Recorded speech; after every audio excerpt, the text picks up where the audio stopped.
Um, I just, sometimes I feel a little like, am I really reaching people? And then I look at this bad boy. I'm like, yeah, I am.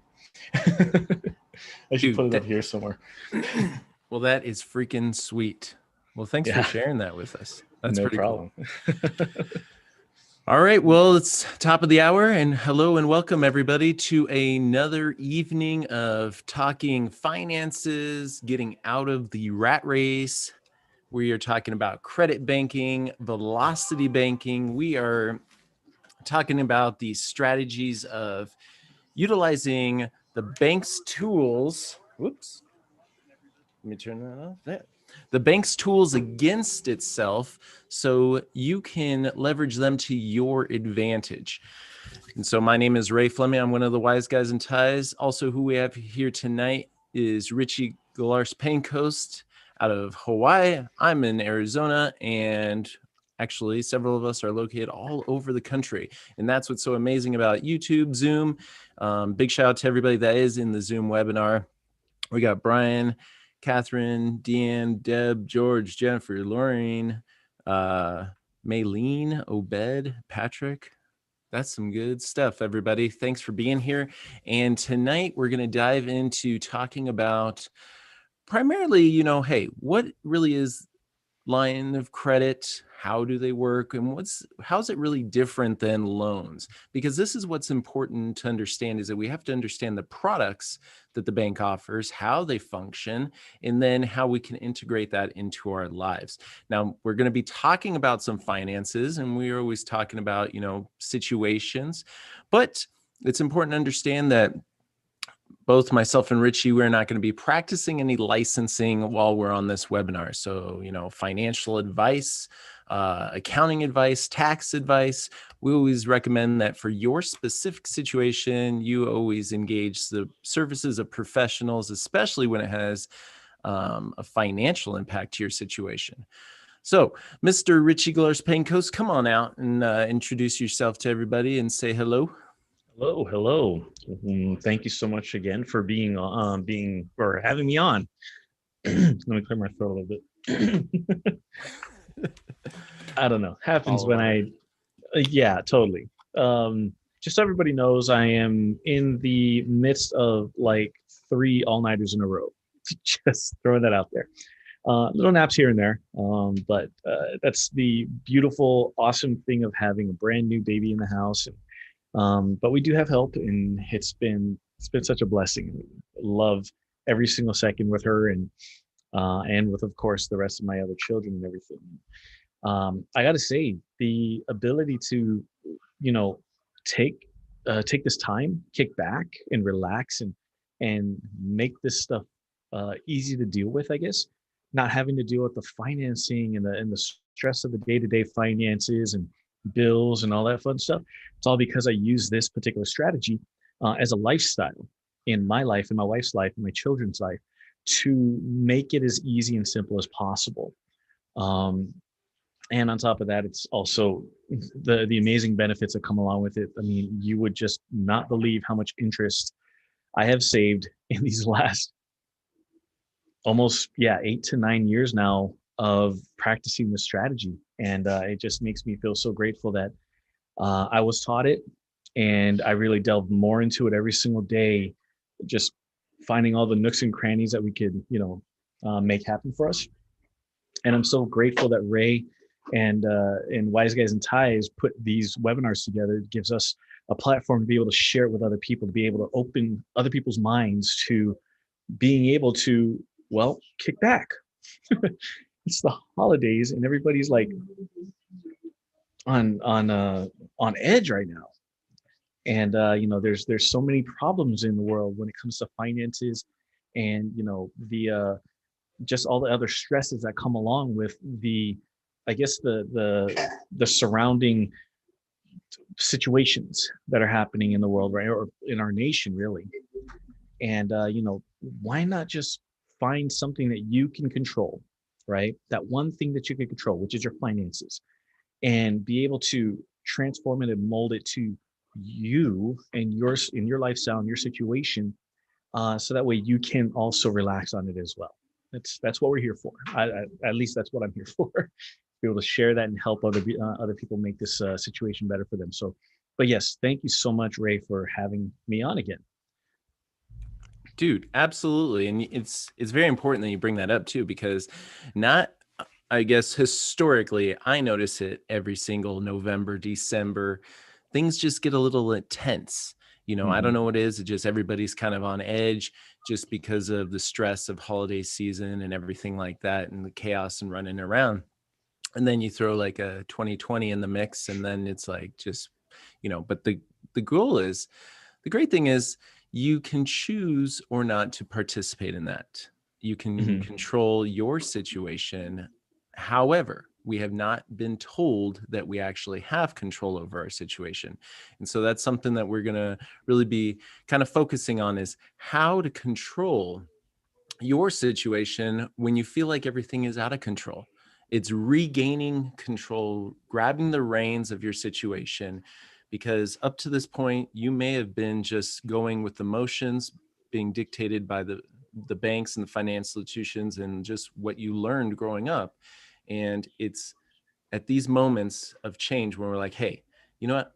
Whoa. I don't have to participate in any of this. I can choose to enjoy this time. I can choose to take reign of this financial situation and get knowledge and education and leave the masses and join the new class of optimism, freedom, and a future. So yeah, let's do this. Yes. I mean, really, a lot of it, I'll be honest with you, is a mindset. Really, that mindset means, for me, that I need to be, and I want to be open-minded to learning something new. I need to be coachable, and also being coachable, and also taking these steps out of the comfort zone to grow. Because otherwise you don't grow. If you I always have a training on these with my own team, and even other real estate investors that I work with. And I always talk about, how's your progress going? How's your goals going for this year? I mean, we're almost up. Are you going to be the person who's going to give up until 2021? Because we got 1 month left. Today is like the first day of December 2020. And this is the beginning of the end of 2020. So what are you going to do about it? Right. And you can just say, you know what, I give up. I'm just going to wait till 2021 and you know be all like, whatever, it is what it is. And for those who really know me, know that I cannot stand those words. I cannot stand that quote that a lot of people just use to to just give up. It is what it is a very disempowering phrase that a lot of people just use for themselves, and I find that unfortunate. And so what I try to do is help people understand that it's actually something that you can control. It's not something that you can't control. And so when it comes to finances, goals, and everything like that, are you willing to step out of that comfort zone and grow? And if they are, then let's go. Let's run. Let's help motivate you to the point where you won't need that motivation anymore. It's going to be an inspiration which comes from within. And so when you start realizing there's differences here, I will be the one for my team to motivate. I will be the one to give the knowledge, to encourage taking on the knowledge and helping people get out of that comfort zone. And if they take it in, they take that knowledge in and they start controlling it themselves, then all of a sudden it becomes an inspiration, something that they can actually work from inside out. And it gives them that ability to take control of that particular situation. And in this case, we're talking about credit banking. And, sometimes it even takes small steps, like taking a small step, like just taking the alignment of bills step in credit banking, or just writing down your finances and finding out where you actually stand. Those small steps right there, although sometimes feeling a little scary, just those two small steps can actually accelerate or even liven up that comfort zone and start growing it all of a sudden. And then if you see that feeling of like, okay, now I see the target that I can actually hit, then I could actually take action on this particular strategy and start working from there. So today we're going to be talking about one of those small steps. And one of those small steps is really knowledge. What is the difference between a line and a loan? Or, when it comes to credit versus, or credit cards or credit or lines of credit versus anything that's amortized. And, this is almost back to the basics. Since it's December 1st, the beginning of the end of 2020, let's talk about the basics. And maybe next week we'll start going into a process of, okay, now that we got that basics of understanding the line and the loan, from there, what do we do with it? Transfer of debt, transforming the game into your favor by making a few simple steps using those two products. So there's so many things you could go from there. It just keeps blowing my mind every single time I review these things and run my own numbers. So, for me, my goal is to really bring value to you in so many different ways. If you know about these strategies, then great. Start practicing it. Totally big difference between knowing it and actually practicing it. When you start practicing it, that's where your comfort zone starts growing. That's where you step out of that and start leveling your life up to different phases. Once you get used to that bigger comfort zone, then the next comfort zone is going to be just one step away. And that could probably be, now that you got your finances written down, now that you understand the differences between these products out there, then you start unlining your bills and trying to figure out a specific strategy that you can actually, start using for yourself. And then from there, it will turn into, probably the debt transfer portion of it, to be able to transform that debt and turn it into something more manageable. That I think that right there is like the magic of credit banking and being able to, again, control it and mold it to your lifestyle. So I could just go on about however many steps you could take and how many branches you could go from the initial paths of knowing where you are and understanding this process. But let's just talk about the difference between the loan and the line. Looks like we might have some question here or comment. So totally been using credit strategies to stay afloat while unemployed. You know what, Jennifer? That is, I mean, depending on what your situation is, because I've dealt with this myself too. And I am very happy to have been able to do this. Like, I'm so grateful that I didn't have to run into financial ruin for the few months that I was, transitioning between my W-2 and then opening up my business and start really making money there. It's just, it's a big step, a huge step to be able to understand these strategies and knowing that the actual cost of floating or staying afloat while, things are coming, while you're trying to deal with your stuff, there's a big gap that a lot of people don't get. But because of the knowledge that you have that ability to, really survive it, right? I've dealt with a lot of people who have, gone through this process without knowing this. And when they would tell me those stories, it's like they're just like 2 or 3 months away from severely damaged credit. And how long does it take for someone to deal with that?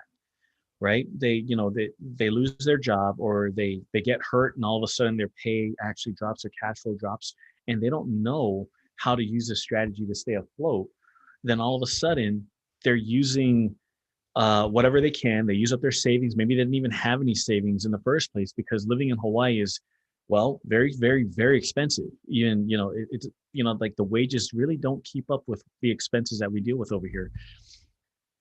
And, so they just end up, taking the money that they do have and paying for their food, just being able to survive, just keep the electric on, just keep the water running. And everything else just goes on the back burner. That's credit cards, loans, payments and stuff like that, even rent, or even the home, the mortgage that they may have. And unfortunately, I've heard too many stories of people just losing it all and losing their credit in the process, and having to file for bankruptcy and all this other stuff.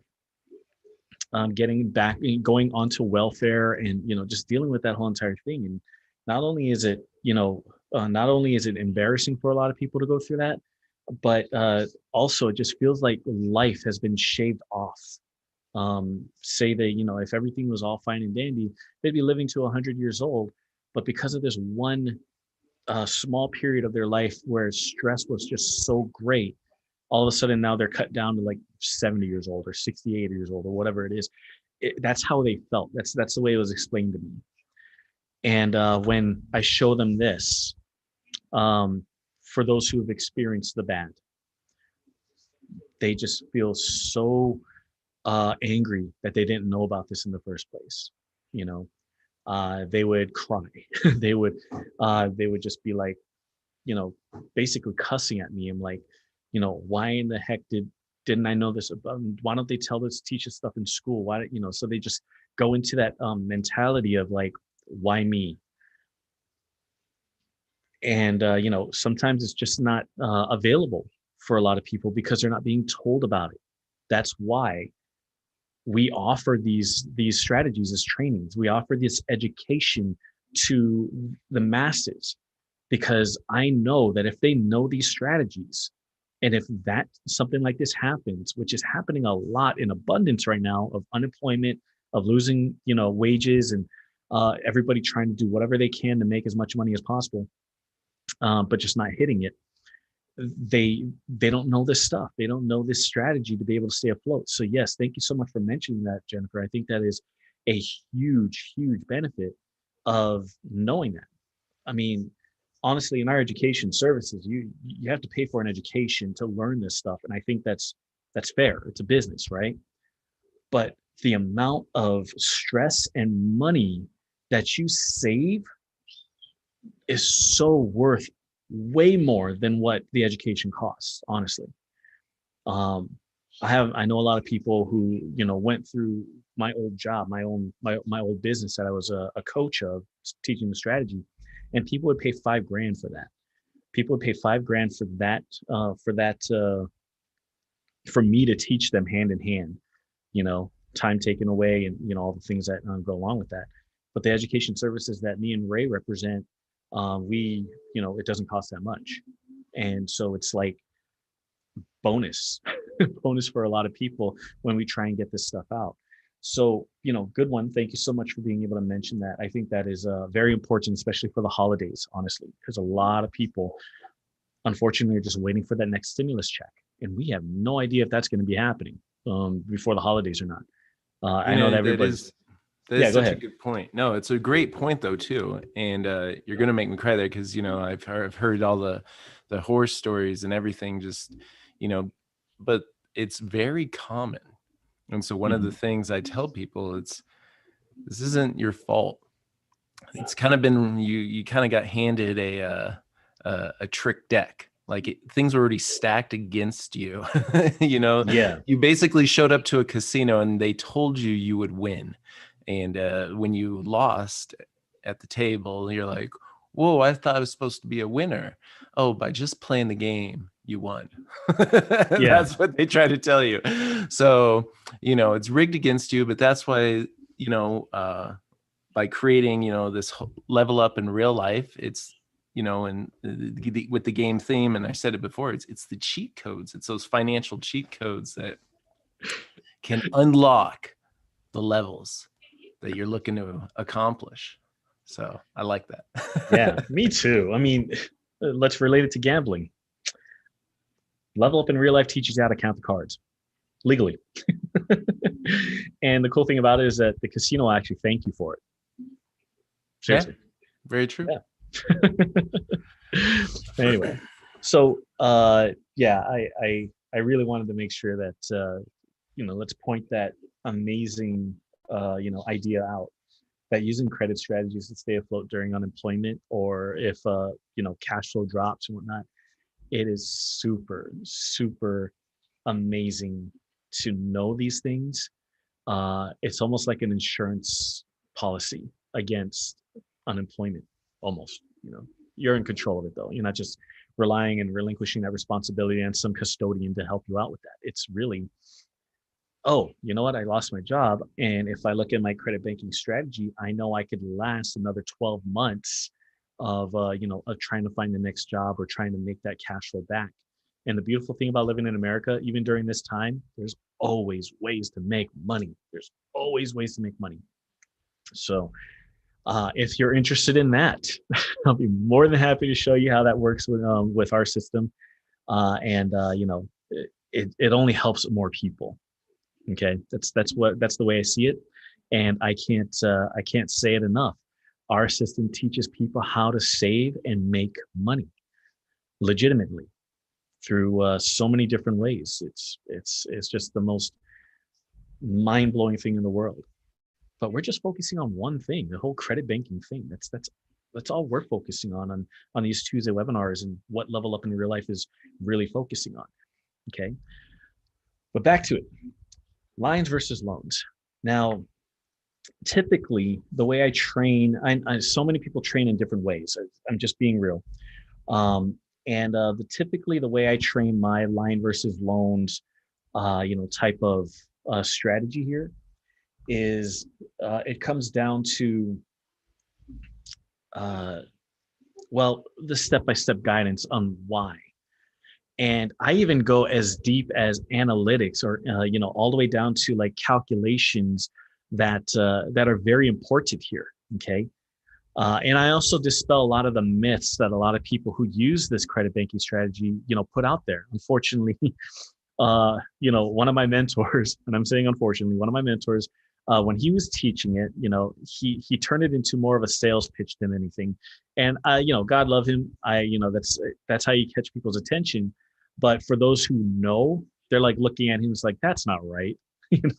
All the way down to like, amortized interest versus daily interest. And, the person who knows those calculations, knows those formulas, and they're going to be like, that's the same thing. What are you talking about?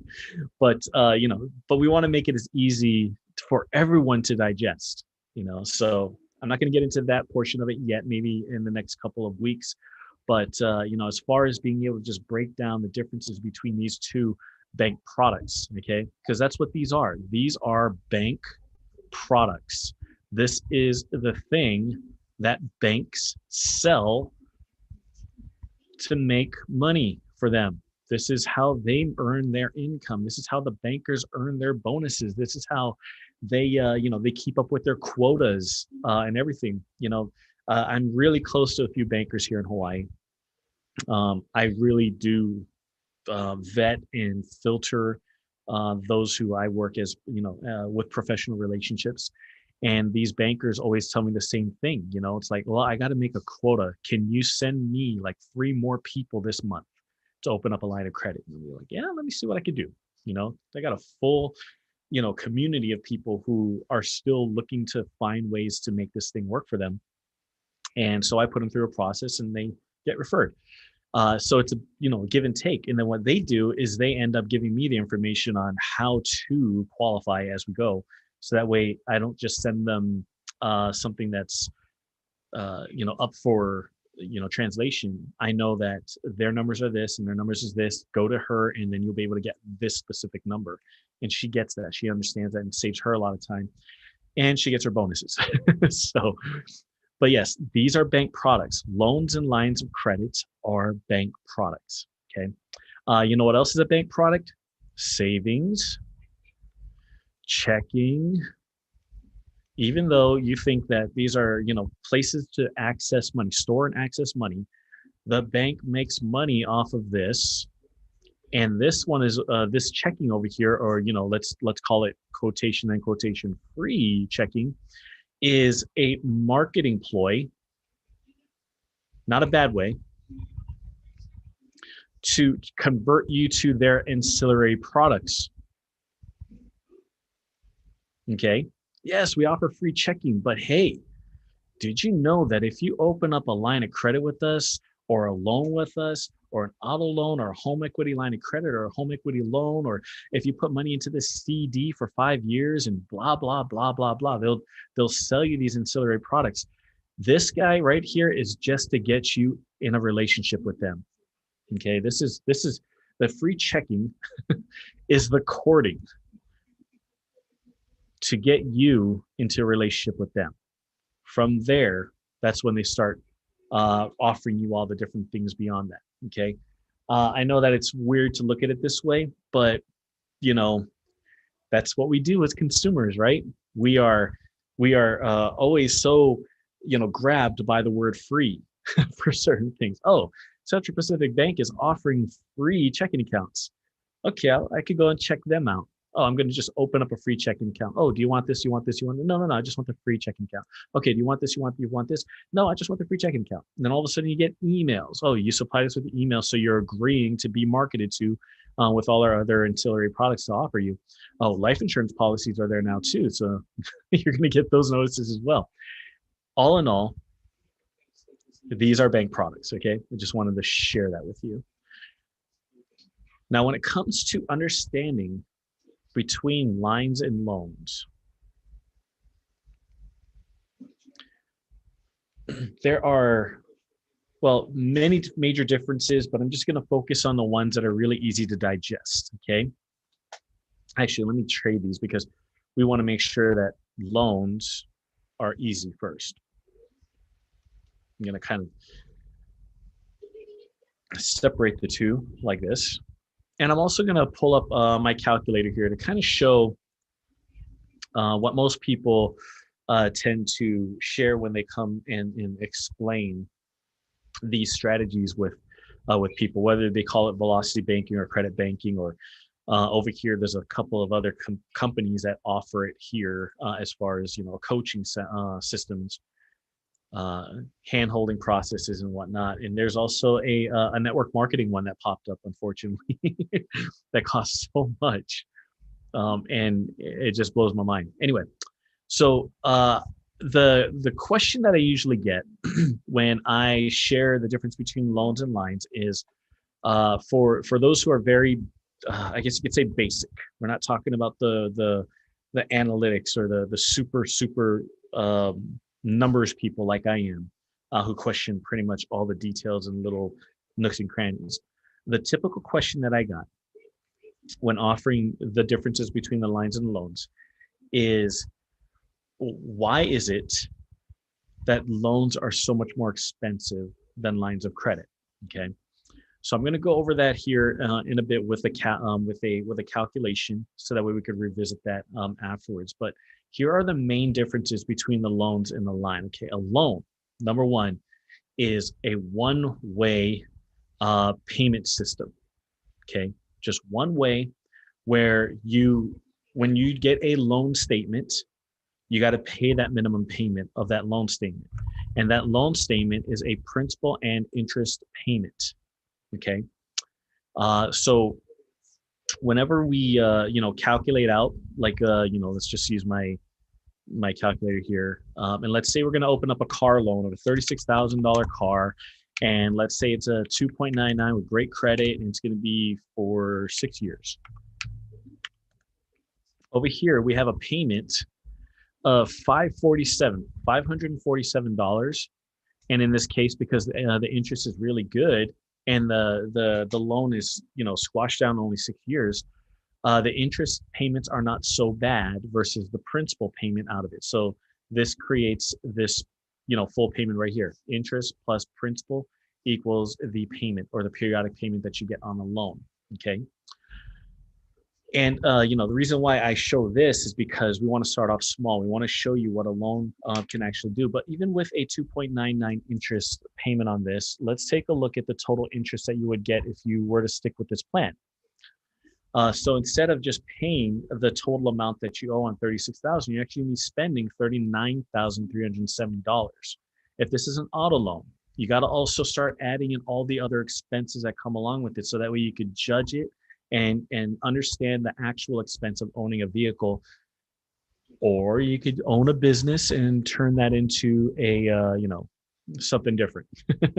Whether it be a good thing or a bad thing, that's totally up to you, if you depending on your knowledge. Okay, let's jump to a student loan. So let's say it's $75,000, great school or whatever, and let's say it's 4.5 interest, And this loan is amortized out for 20 years. Oh, wow, look at that. Payment's not so bad. 474 per month. This is after, you graduated and now you have to take on the student loan to pay. And believe me, $75,000 now is a very great deal for your college tuition. If you're the type that likes to add in everything, the lodging and the books and everything like that, some student loans give you that ability to do that. And I've seen those where they creep up to like $350,000, $400,000, honestly.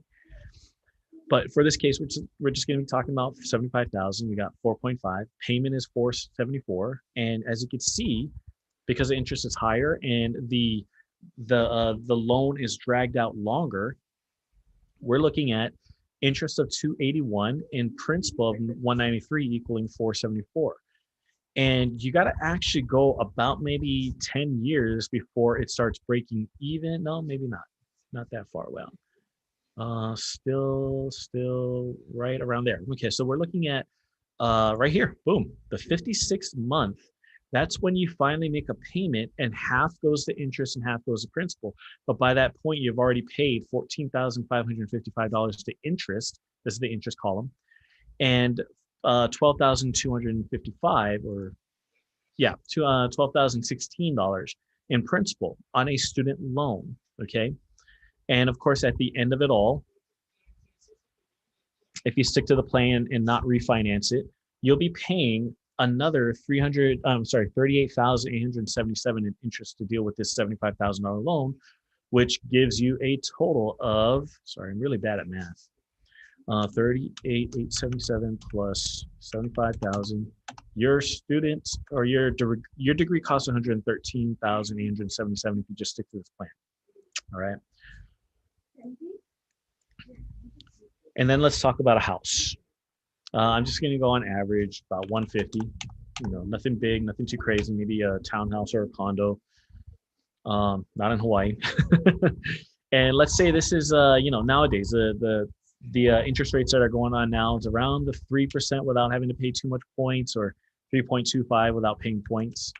So go with that. And this is a 30-year loan. And so what we have is a payment of $653 per month. And this is just the principal and interest, not the taxes and insurance, just so you guys know. And in this case, what we're looking at is $406 in interest for that payment, and then $247 for that payment. Over time, it eventually starts to even out. That takes a lot longer this time around because we're still there. Oh, there it is, somewhere around here. Right around here. On the 104th, 105th month, you finally make a payment, and half goes to interest, half goes to principal. But by then, you had already paid almost $40,000 to interest and only $30,000 to principal. So basically, interest is outweighing the principal at this point. And of course, at the end of it all,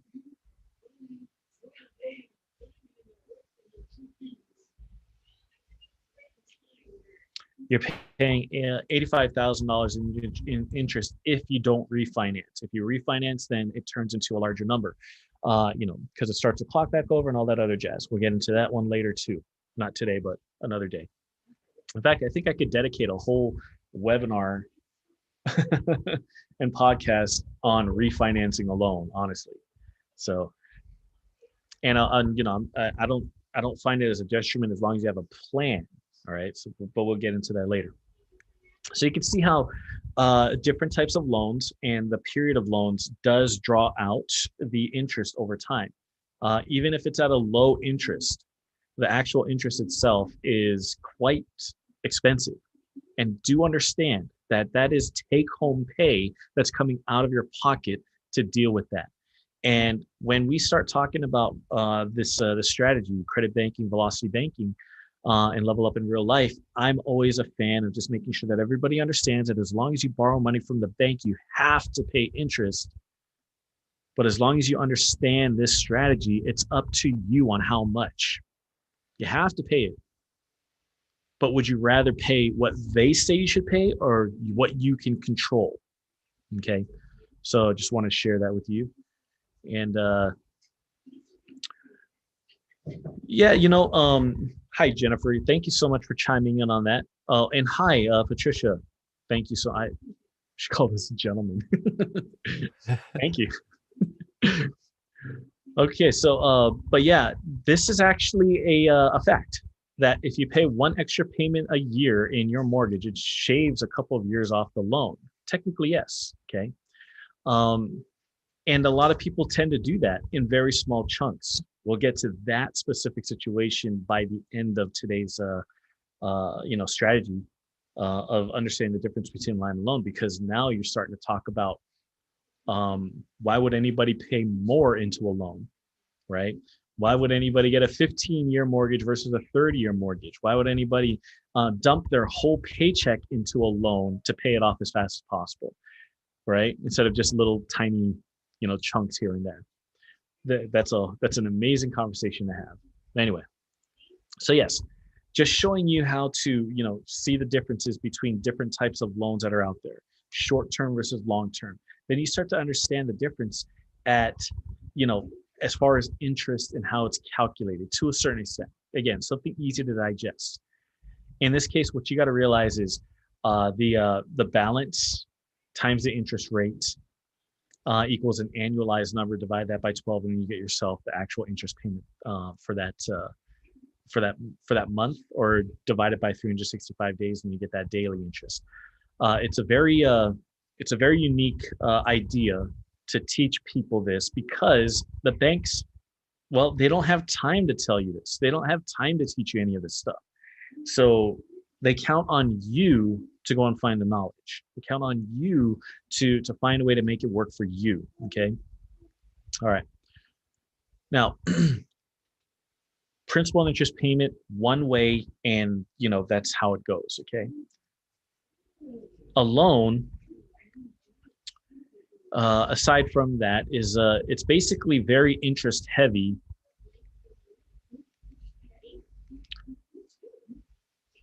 The longer it's out, or the longer it's drawn out.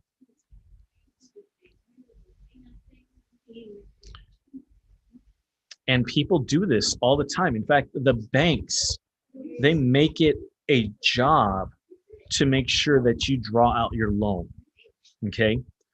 When we look at how the bank makes money through arbitrage, basically borrowing money from the savings accounts and the CDs and the money market accounts that they open up for other people, and then they loan it out to those same people for a higher interest.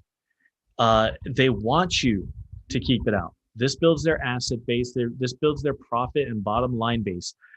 So just understand that they want you to refinance. They want you to draw out the loan as much as possible. They don't want you to pay it off, because once you pay it off, you actually now have an exit strategy to get out of the bank. Remember, they want you to stay there.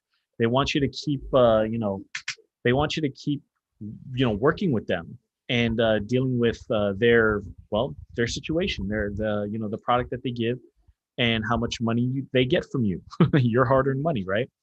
And in your case, it's always out of sight, out of mind, so it's not a bad thing. That's the way they think, right?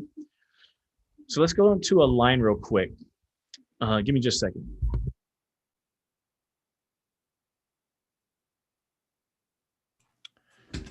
Sorry about that. I had to cough.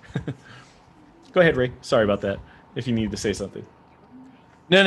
You're doing absolutely perfect so far, and I think that's something that many folks just don't understand many times, is that there's a reason that everybody's heard of like a refinance and other types of marketing that is designed to keep you in these loans as long as possible. Statistically, I think it's less than 1% of people actually pay off a 30-year mortgage in 30 years. Yeah, it's very, very rare. In Hawaii, it's quite abundant. Why is that? Do you guys know? That a lot of people actually stick to the loans and pay it off? I'm not sure. Generational, something with that, maybe families. I'm not sure. To a point, right? That's an added bonus to it all. But really, this is very, very scarce land. You buy a house in Hawaii, it's not like we can expand, whatever island that you're on. It's not like we could, landfill more and put houses over there on the shore. you know, uh, it's very scarce, and people find that as a very, very good investment because the demand is so high over here. Right now, we're actually seeing some articles. It's crazy. We're seeing some articles of them pitching Hawaii, or mainly Oahu or wherever, as the I guess you could say a very favorable place for distance workers to move to, since they don't need to be in the office anymore, and buy a house that has a view while they're working. I saw that on an article. I was just kind of browsing through, I think on like CNN or Yahoo. It's like people are wanting to move to Hawaii to get away from whatever they call COVID over there. We have COVID here too. I don't even know why. and they want to live here and remote into their work that's on the mainland, and have and live in Hawaii, live in paradise while doing so. And that makes sense. That makes a lot of sense. But they're gonna have to pay the huge premium to live here, right? For those who had paid off their homes, like they bought their homes back in the 60s, 70s, 80s, and not so much in the 90s, because that's where the prices started just like jumping up. All those people who bought the properties back then had paid off their loans. We have a ton of free and clear homes in Hawaii, believe it or not.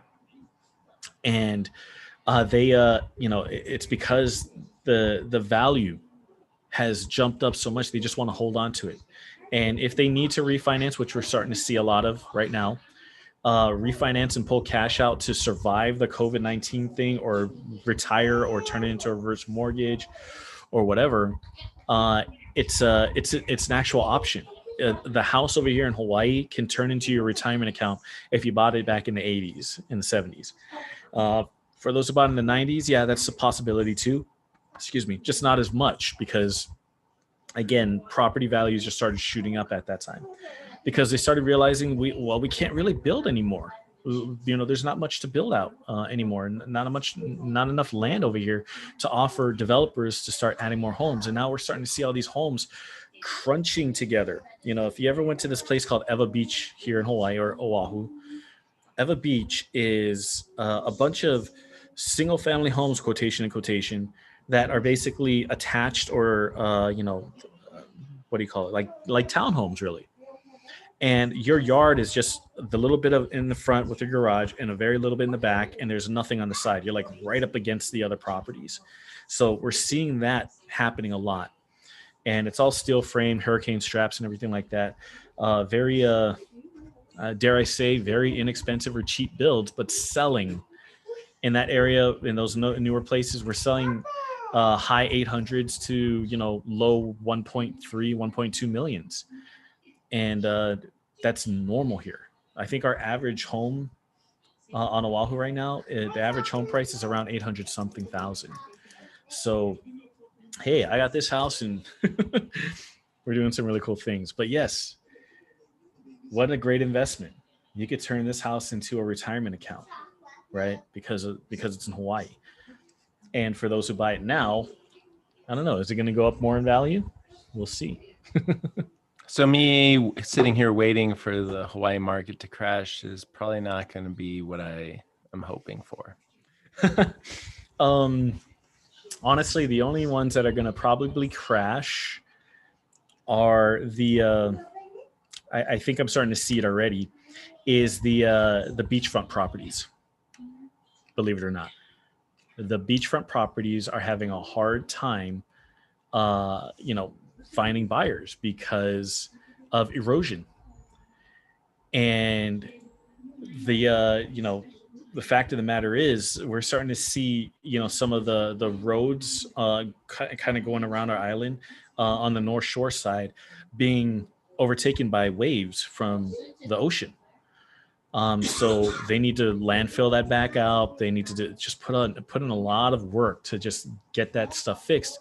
But we're also starting to see homes kind of almost falling into the sea.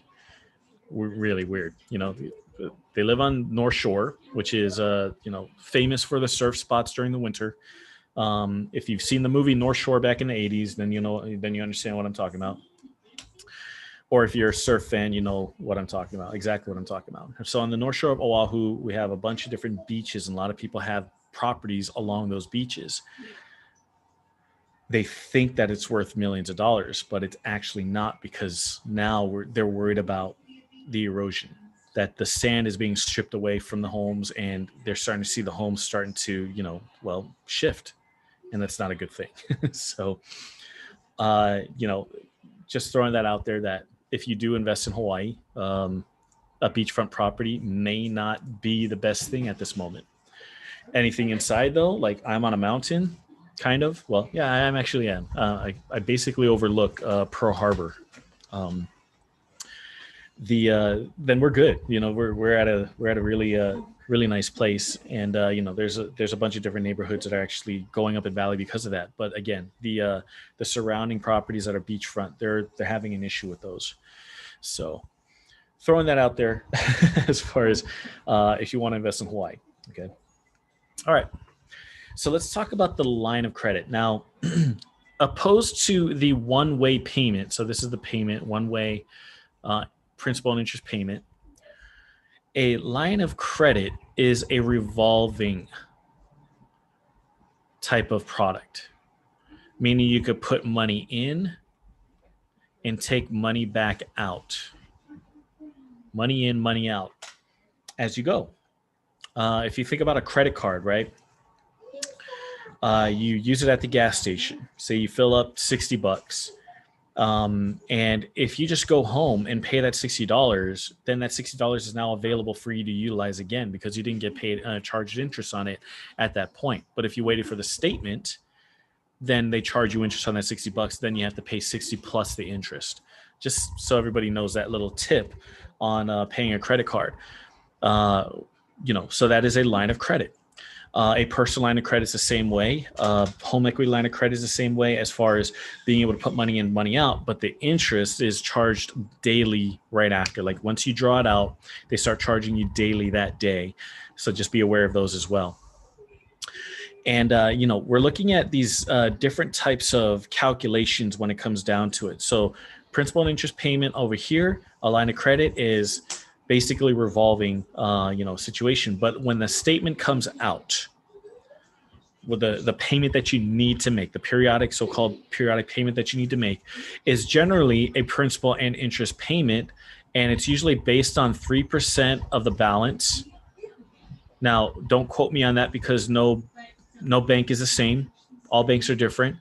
But the ones that I usually work with, they ask for a 3% payment of whatever the balance is, and that turns into a principal and interest payment. So in this case, the way I would see it is, let's say I go to a line of credit, calculation here. And let's say, for mainland's sake, I'm going to make this 15%. Let's say I use $10,000, okay, of that line of credit. And I'm not doing anything with credit banking or anything like that yet. But what we're seeing here is the details on this particular, balance of $10,000. Day one, when I drew that out, it's charging me $4.11 a day to have that $10,000 out of that line of credit as a balance. And it charges me the whole entire month, which will equal up to $123.29 in this particular case. The thing is, though, most banks want a principal and interest payment. But then there are some banks who just want an interest payment. So this would actually be the payment that you need to make on a $10,000 line of credit. But in the other case, what we would do is we take $10,000 and then we multiply that by 0.03. That's $300.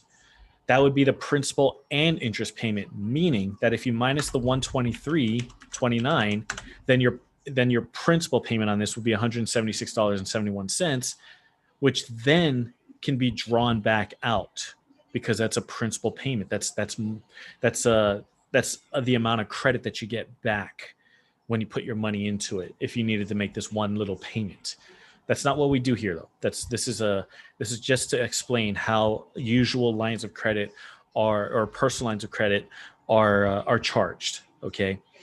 Again, read the fine print that a bank has. Whatever line of credit product that you get, they will actually explain exactly how much a payment would be on these lines of credit. Okay, home equity lines of credit sometimes ask for principal and interest.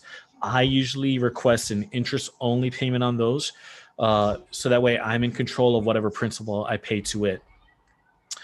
And in our strategy, we look at this interest rate over here and we say, okay, it's 123.29, but we do something different. We actually add more principal to it, but still have access to it. Like let's say I dump another $5,000 into this, that brings the balance down to 5,000. The daily interest drops because because the balance is now down to 5,000, and I'm able to take it out just in case I need it.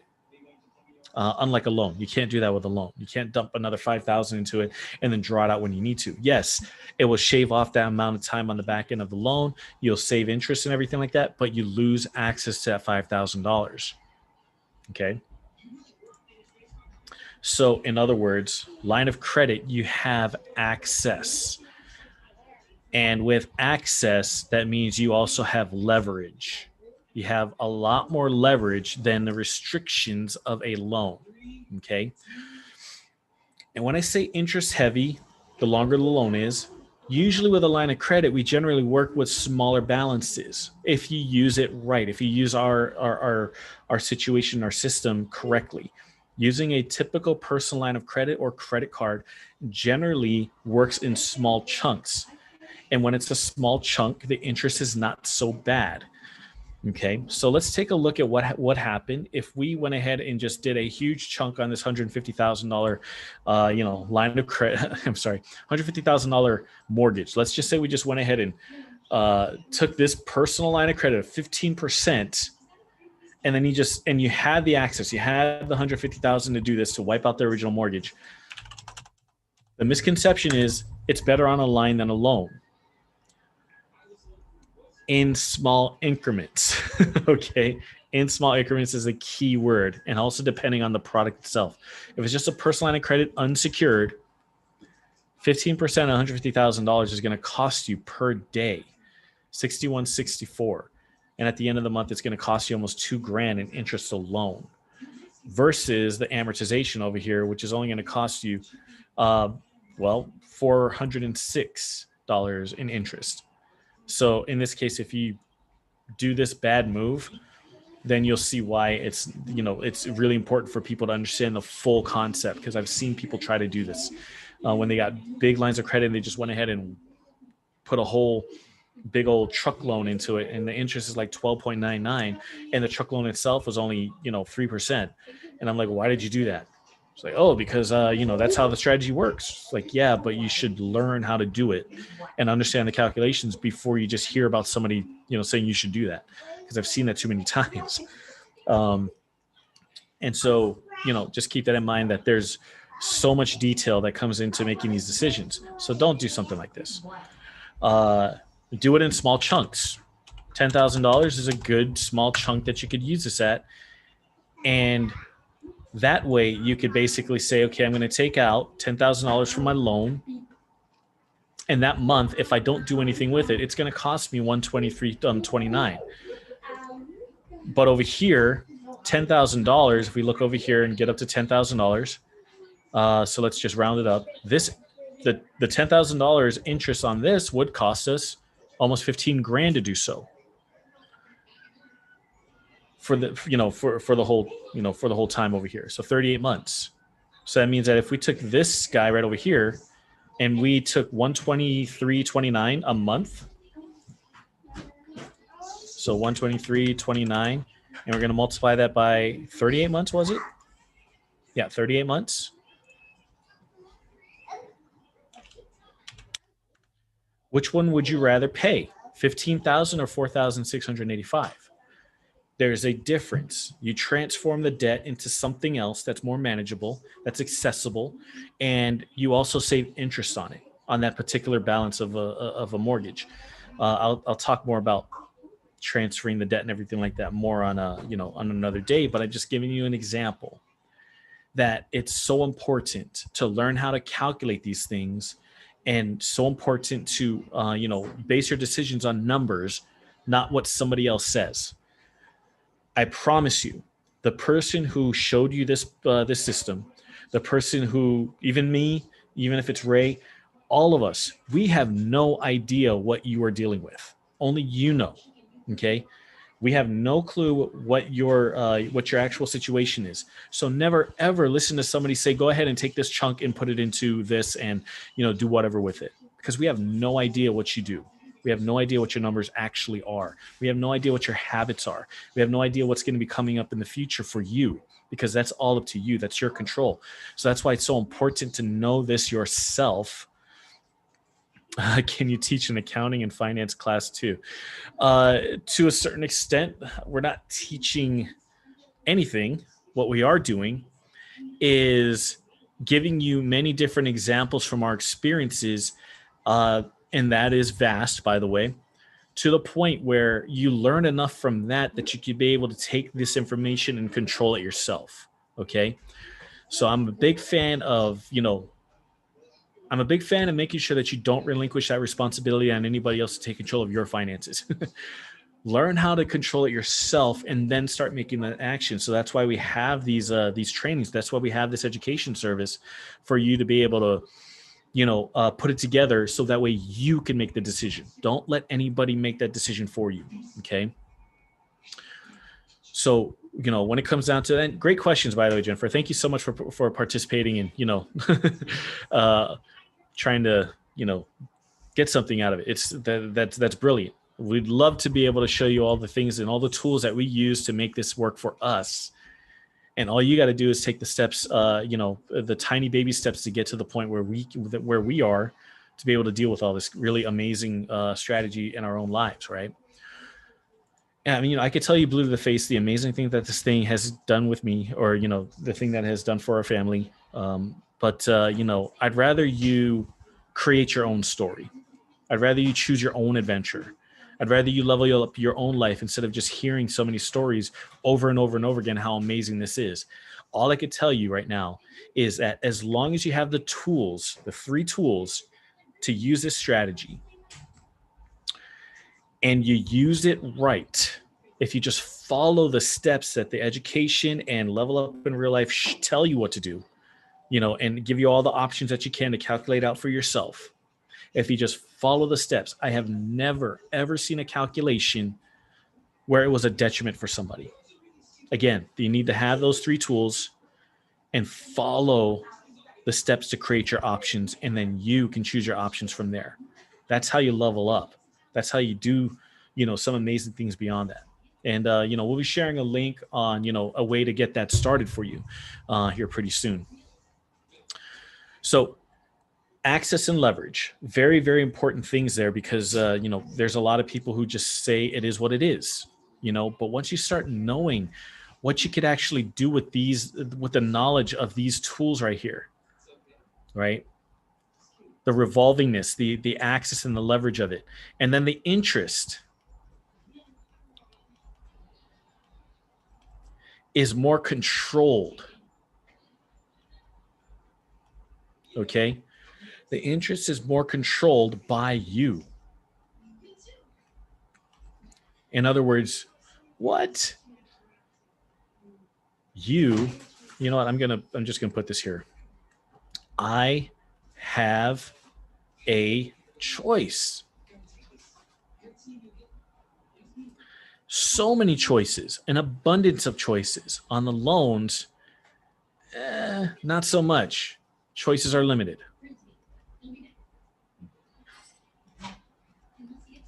Okay.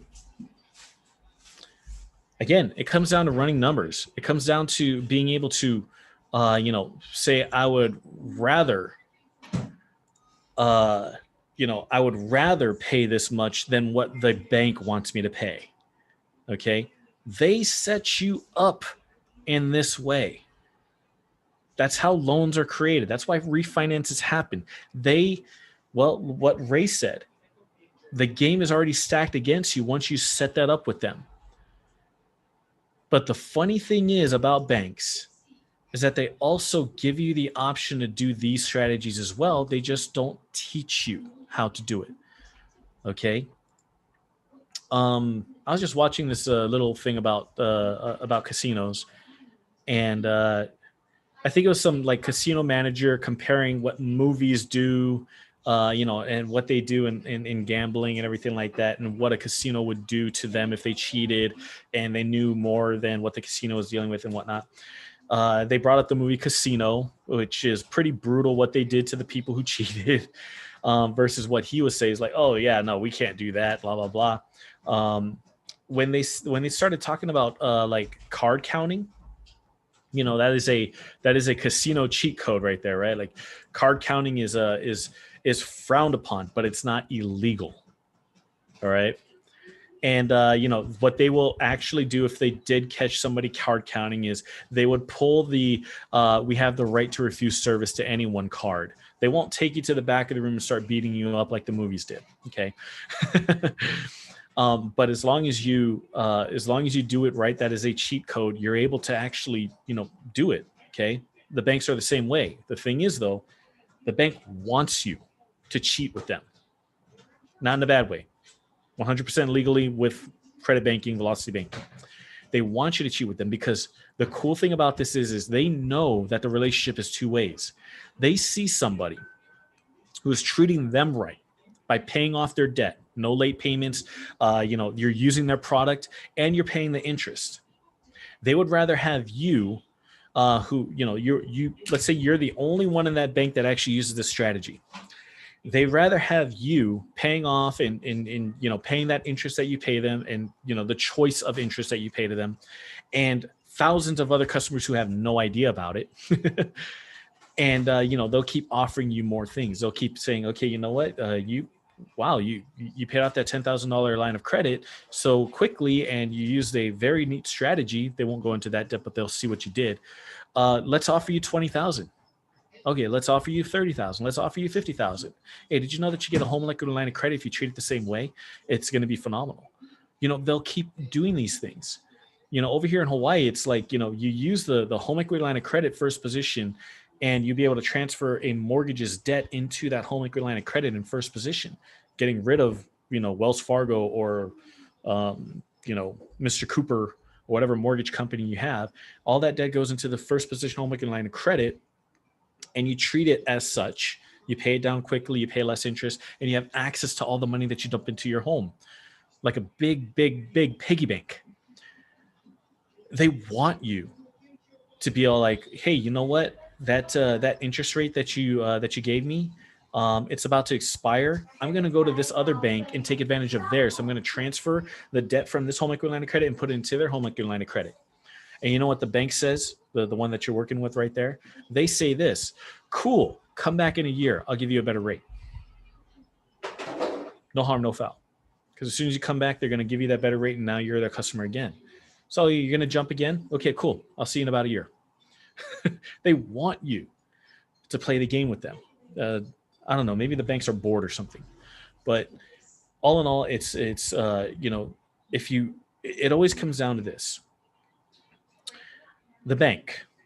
If you play against them, you're always going to lose. You're always going to lose. There is only one winner when you play against the bank. Okay. But if you work with the bank using this strategy, then it becomes a win-win. Always, always, always becomes a win-win. As long as you have the tools and as long as you use the product correctly, it's always going to be a win-win. Ray, is there any other things between those the lines and the loans that I missed, honestly? No, not really. I mean, for the most part, I think everything is covered as far as like the functionality of the products. And thank you so much for going into depth on that too, because it's important to see those different aspects, on the amortization schedule. People are like, well, yeah, the loans. I mean, it all just depends on how you end up operating that product.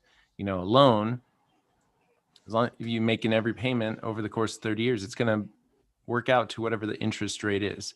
But it's as soon as you stop or readjust partway through, that's when that interest is realized. Like, really, I mean, it's wild. And so I like the other point too that you brought up about, not doing the math and necessarily just shifting everything at once to a line of credit without necessarily calculating it, really making sure you understand this strategy of how much is the right amount to chunk down, how much should be used. That's very important to understand. Is we're not, you don't want to just max out this line of credit, that that's risky. There's a Yeah, lot of risk to that. absolutely. And your situation is different from whomever just told you to do that. That's what it comes down to. Don't ever relinquish that responsibility on somebody else to tell you that, you should do it this way. What we offer is all you need to know how to make this work for you. Then you start practicing it in your own situation. Don't let anybody run your numbers or anything like that unless you really, really, really need that help. We have so many amazing tools that we could offer to people on how to run your own numbers. We'll just teach you how to create or use those calculators. I have actually a couple videos on that in our Level Up in Real Life, website, where you could download the calculator and learn how to use the budget, or what we like to call the cash flow profile calculator, and that will give you that sense of control. Wow, I know where I'm at right now, and I should be having this much left over at the end of the month. Where is it? You get these, all these other questions come up, and I'm like, okay, what if I adjust this? Oh, that would work. What if I adjust this? Oh, that would be cool. If I open up this loan, or I open up the student loan, and now I got to learn how to pay it down, or if I'm gonna, defer it or whatever. All these things can be done on that calculator just to give you that sense of control. Well, not really sense, you really control. And do something with it, run the scenarios that you need to do. So please, please, please reach out to Ray, and book an appointment, or go to the website and check out what we have. There's so many amazing things that you could actually see as we go through that. I wanted to Yeah, go actually, through. I'll go ahead and throw that in the chat right now. Oh, right on. And then also, it's probably updating right now, but even on the Wise Guys and Ties website, because we have different aspects. There's the business credit, there's real estate investing, then there's the credit banking. And so there's a new approach to really understanding and diving into the credit banking, velocity banking strategy. And so you can access this a multitude of ways by going straight to levelupinreallife.com. And, I'll just hop on there real quick. I'll share my screen. Go for it. So that's what everybody will be able to see. So if you go over to levelupinreallife.com, levelupinreallife.com, this is what it'll look like. And I'll go ahead and pause that. But you can start the process of going through. All you have to do is enter in your name and your email address, and you're going to gain access to these video trainings. And then you just kind of go through the process. You can read more about it here, what level 1 looks like. This is in the foundational building stage, where maybe we have some dings on our credit. We're working on getting the lines of credit in place so we can start to implement the strategy. Level 2 is like, hey, I have decent credit. I'm ready to go. Let's plug in and let's start making this work. And then 3 is where, hey, I've perfected this strategy. I'm now looking at taking this to the next level. And so really just figuring out where you're at. It's very easy to understand and easy to follow along. So just plug in there and then let us know what's working and how we can improve it and make it better. So really asking for some feedback from everybody on really, share your opinion with us. Let us know, hey, do you like these videos? What could we do better? How could they be tweaked? How could they be changed? Is it easy to understand? I love giving my opinion, even when it's an unsolicited opinion. I like giving my opinion, but we're asking for both your positive, and if there's anything negative or something that we could potentially do better, let's hear it. Because ultimately what's going to happen is this is going to make it better for the next folks. And then, of course, if you love and are experiencing that success that you find in these trainings, share it with a friend. So, yeah. I mean, honestly, the main reason why we created this was to really help people level up. And my goal is to put as much expertise that I have in my mind into these video trainings, and give people the opportunity to you know be the expert in this for their own for their own right, and be able to also share this with other people. So be the expert, but also, if you can, please exceed me. I don't, level up beyond me. These these trainings can help with that. These trainings can help with that. For those who are looking at level one, the whole, let's restore, improve, or even build from scratch credit. These strategies that I have in here has worked for people who's gone through foreclosures and bankruptcies, even a homeless guy. I'm saying just one guy, but yes, I have actually helped a homeless guy with these specific strategies, and it worked. Okay. Eventually, I'm going to be posting up a bunch of reviews from all the people that I've helped, including the guy that made me that paddle. I already have like 2 reviews that I've collected from people, but I do want to reach out to all the other people throughout these years that have helped, so that way I could get these reviews up and showing you that this legitimately works. As long as as long as you have the tools, as long as you have the education, these strategies will work. Okay.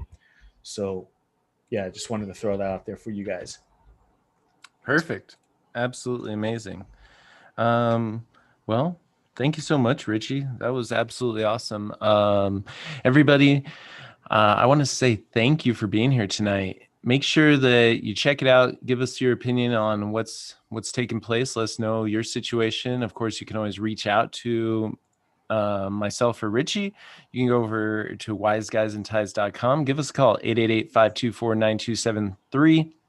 And if you want to schedule a call with either one of us, just reach out to us and let us know what you're looking for. And as far as if you just have questions, need to be pointed in the right direction on really something that's worked for us. And if we can really solve your problem in any way, shape, or form, then we'll try to point you in the right guide.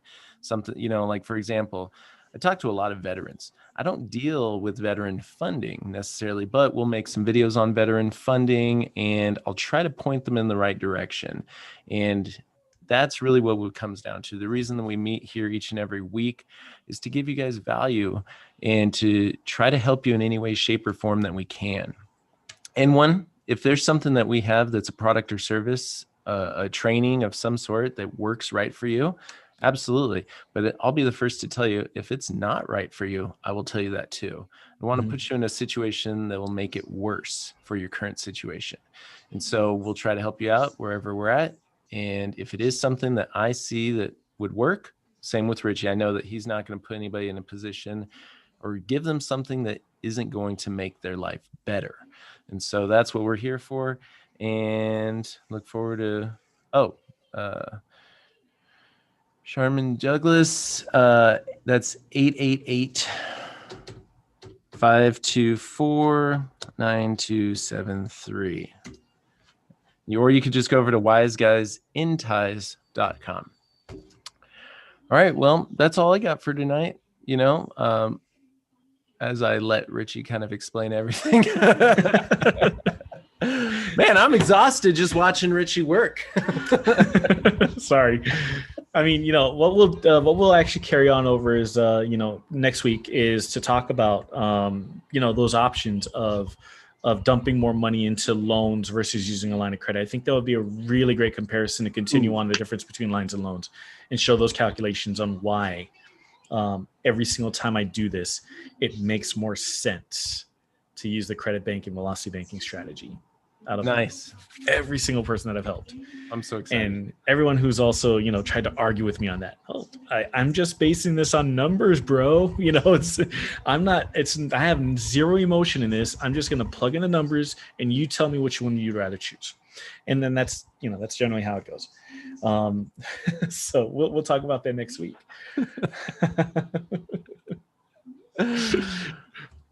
Awesome. Well, good night, everybody. Be safe out there. Take care of your family and don't stress. It's all going to be okay. We'll Right see on. you. We'll see you next Tuesday as we continue getting out of debt.